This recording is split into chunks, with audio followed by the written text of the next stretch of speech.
У нас это не принято. Что именно? Ну вот то, что вы сейчас делаете. А у нас свистеть не принято. Прям наехали, чуть не избили. Ну это уже не радивиловская тема, конечно. Вот это инстаграмное место. Все, я его вспомнил. Охренеть. Если честно, впечатляет. Давайте пойдем посмотрим, зайдем на территорию, посмотрим, зайдем вовнутрь.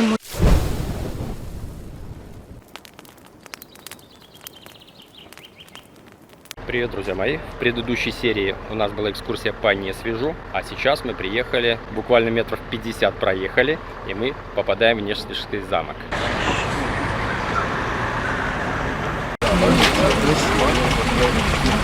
Ну что, начнем с сувениров. Дали пару минут побегать по сувенирным лавкам.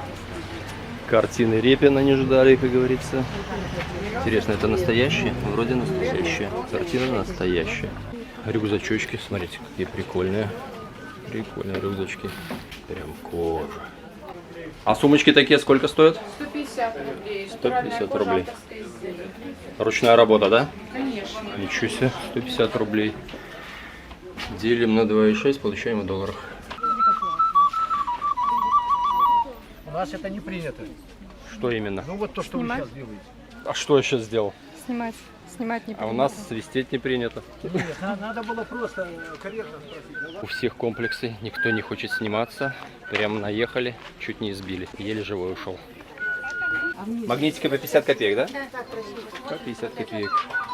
Меч-кладенец деревянный по 5 рублей. Автомат Калашников. Ну, все как обычно. Все, что должно быть не свежо. Вы все на месте делаете и тут же продаете, да? Ничего себе, рукодельники какие. Прям тут же. Оно так Ну, быстро практически. не делается.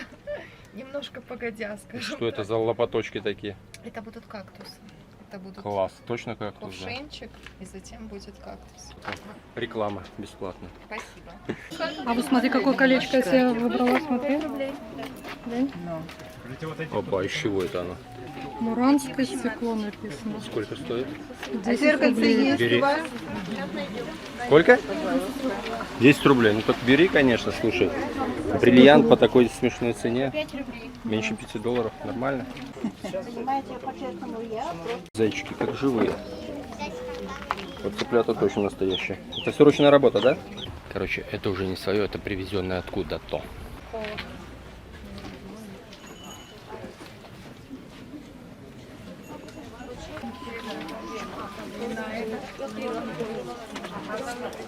Ну что, такие вот серьезные ворота.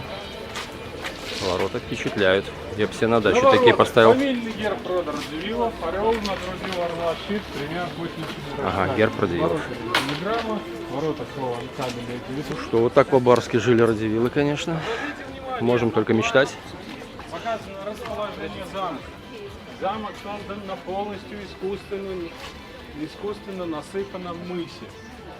В 16 веке проведены огромные земляные работы по объему. Увеличено русло реки, раскопаны берега Уши, и на реке Уша построены каскадные запруды с дамбами с понижением уровня воды в каждом пруду. Они с трех сторон окружают замок. Вот тот маленький пруд Бернардинский. За нами пруд Замковый, полукольцом огибает замок, и от него начинается дикий пруд, переходящий в русло реки Уша. С северной стороны замок окружали непроходимые болота, с внешней стороны замок окружает ров. За рвом мы увидим валы с бастионами оборонительные. Единственная дорога, которая соединяла замок и город, это вот эта дамба, на которой мы стоим, у плана, у карты. Честно вам скажу, в такую жару я бы лучше пошел купаться. Вот я сейчас завидую вон той уточке. Но виды, конечно, хорошие здесь. Мы так вот идем, и с двух сторон озеро. Ну вон даже экскурсионный катер, такой прикольный. Я таких еще не видел. В общем, так побродить очень даже неплохо. Вон, смотрите, какой мосток. Тоже так не по-детски все. Ну как тебе? Вот в тенечке хорошо прохлада, правда? Идем в замок. Ну, если честно, до него не очень-то и близко как-то оказалось. В смысле, подъехали тут буквально 50 метров только идти, наверное, больше получилось. Ну, это уже не радивиловская тема, конечно. Это памятник Великой Отечественной войны. Видимо, тут были нехилые бои. Я пока Вот это инстаграмное место. что-то расскажу. Да, О, инстаграмное вот место. это красота. Вестфальский замок, как мы видели на плане.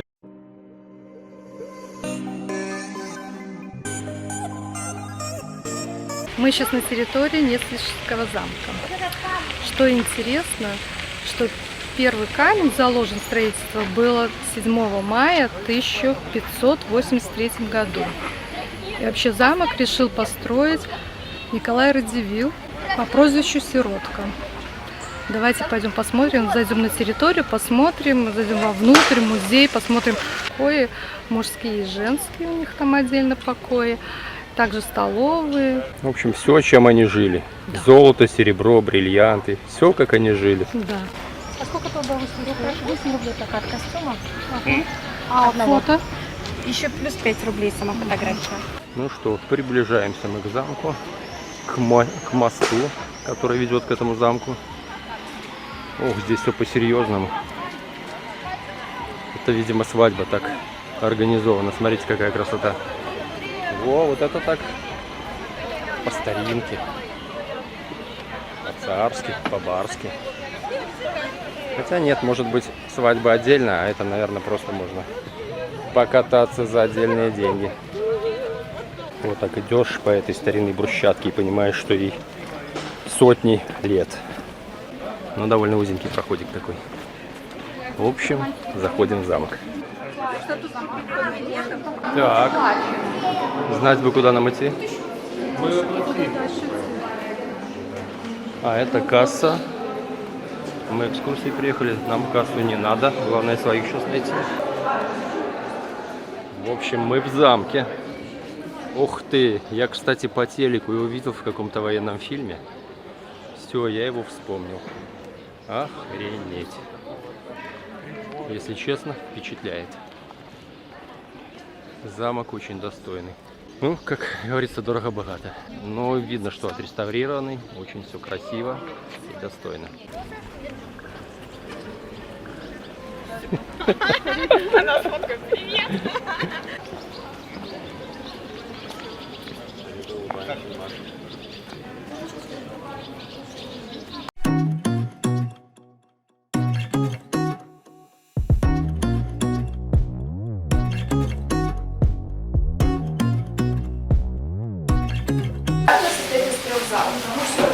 Это спальня князя, кабинет и небольшой проходной зал, в котором мы сейчас с вами находимся. Этот зал называли звездным, так его стали называть из-за украшения потолка в виде восьмиконечной звезды. Потолок украшен сусальным золотом, это все также украшает и фасад оригинальной печи 19 века. Помимо этого, печь украшена личным гербом отца Сиротки, это Николай Радзивилл Черный, правее портрет его висит у Балтика. Более внимательно, это был украшен личный герб. С освещением, конечно, здесь засада, но, в принципе, что-то увидеть можно. Это гостевой зал для приема гостей. Сиротки, двоюродная сестра Николая Радзивилла Черного. Как раз таки ее братья с детства общались при королевском дворе с будущим королем Польши Сигизмундом Августом. Конечно, по знакомству не могли. Сигизмунд король, династический брак должен быть. И братьям не нравилось, что они просто так встречаются, и нужно отношения узаконить. Но уже во время Великой Отечественной истории Обеденный зал. Все как-то не по-детски. иногда очень-очень редко. Сейчас время-то, в котором хранили какую-то дорогую посуду, предметы сервировки стола. Пошли в зал уже посветлее.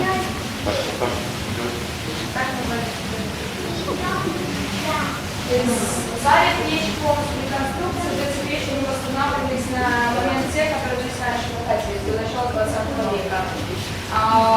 Мы же с вами находимся сейчас в белом бальном зале, но хоть его называли бальным, от бального здесь только название. На самом деле это больше как салон, музыкальная гостиная.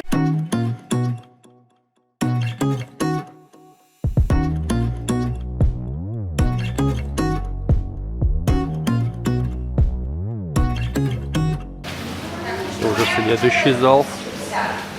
В общем, тут столько залов, столько комнат, капец. Гетманский зал.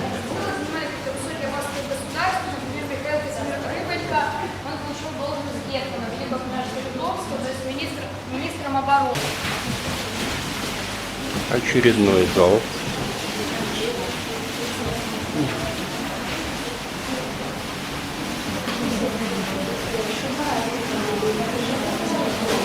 Короче, стиль нигде не повторяется. Везде все новенькое. Что там? Так, ну что, сейчас мы с вами расположили на двух. За один поезд 30 лошадей давали. Или несколько деревень. Да. Вместе с населением. Вот такой дорогущий поясочек. Такой длинный пояс можно было обкрутить вокруг талии и закрепить оружие или мешочек с деньгами, но цель поясов все же иная. Это показать статус, богатство. Приезжая на любое мероприятие, даже если вы будете, например, без одежды, но главное, чтобы у вас был пояс. Без пояса вас не пустят. Золотой зал. Тут как бы гадалки не ходи, так все понятно. Все в золоте.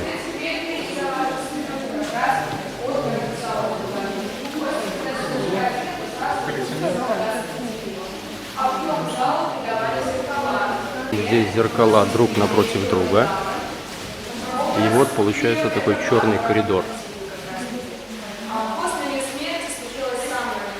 Это охотничий зал.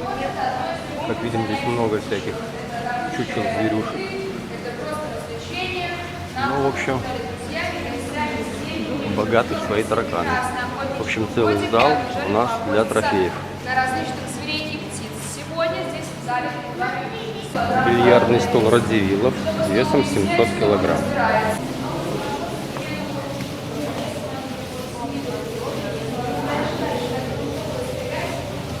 По росту он мелковат. Они все в те времена были такие низкорослики. Поэтому вот так вот. Это не самый низ. Ну, в общем, по 1,5 метра они были. Прям пушку и вот так вот отделать, виноградные такие грозди, глянь. Вообще супер. В общем, я в восторге, конечно. Вот это вообще комната меня очень даже накрыла, я бы сказал. Но больше всего впечатлила, конечно, пушка виноград, она так и называется. Пушка виноград. Я не знаю, насколько тут будет видно, но вот сейчас идем по такому тоннелю. Тут небольшое только освещение. Куда мы попадаем? Надеюсь, все дошли. В общем, заключительный явно зал какой-то. Это домашняя часовня такая.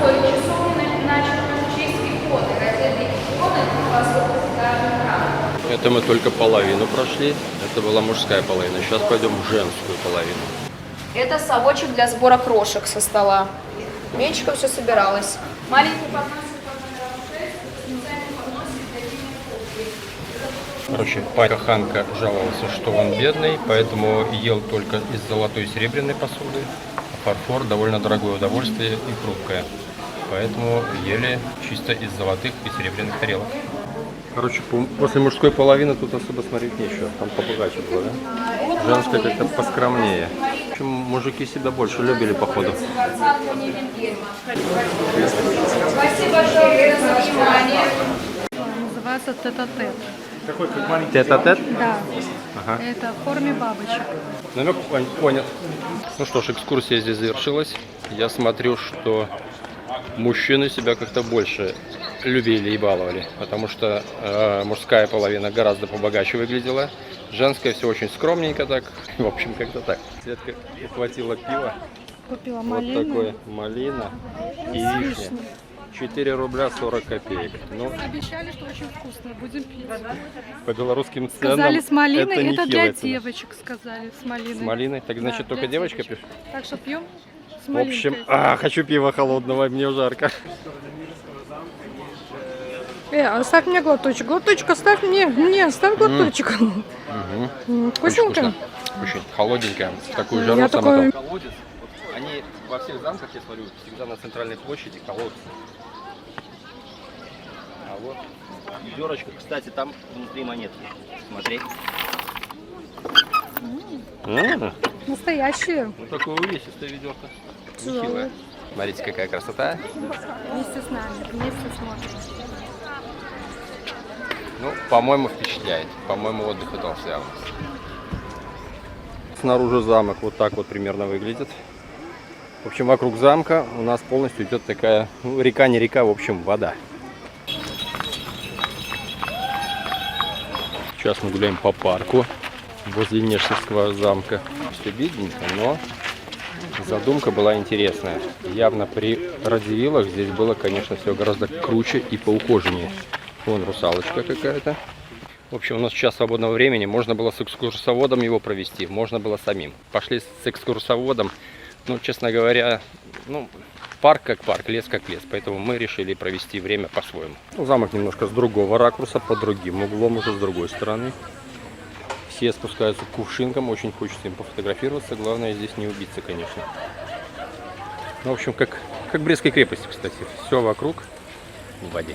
Середина 16 века была временем неспокойным, поэтому дворец строился не только как жилое строение, но также имел и оборонительные цели. Вал высотой до 20 метров укрепили камнями. Чуть позже по углам бастионов достроили 4 оборонительные башни. С западной стороны сделали треугольный шанец. Перекидной мост легко разбирался, так что к сооружению невозможно было подобраться.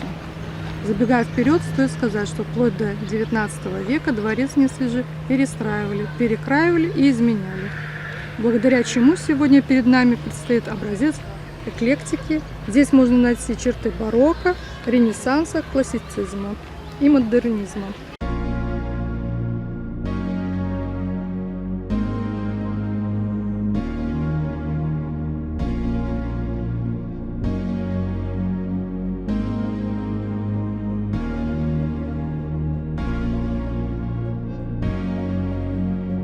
В общем, решили мы этот замок со всех сторон уже поснимать. В общем, вот, мы вокруг замка прошлись немножко. Такая, подожди, это не беседка, это что-то тут. А, это спускать корабли на воду. Все, я понял. И, если честно, я вон завидую вон тем людям. Сейчас приближе посмотрите. Ой, они купаются, им хорошо. Смотрите. Тащатся. Люди тащатся. Это уже тыльная сторона замка. Дождь начинается. Мне это совсем не нравится. Мы это не планировали. Хотя сегодня дождь обещали после обеда. Вот так ухаживают за замком у нас. Видите, как они гребут, бедные. Это все под сильным уклоном. Там даже не 45, там посерьезнее, наверное, градусы. Что, мы почти замок обошли со всех сторон. Вот это, я так понимаю, отель. Ну, в общем, тут есть гостиница при замке. Скорее всего, судя по тому, что там балкончики открыты, наверное, это оно и есть. Ну да, похоже, я угадал. Он люди кушают на балкончике. Извиняйте за тряску. Руки заняты, приближаю как могу.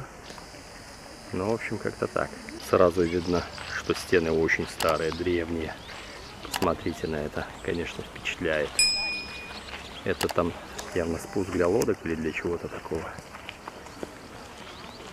В общем, наслаждайтесь видами.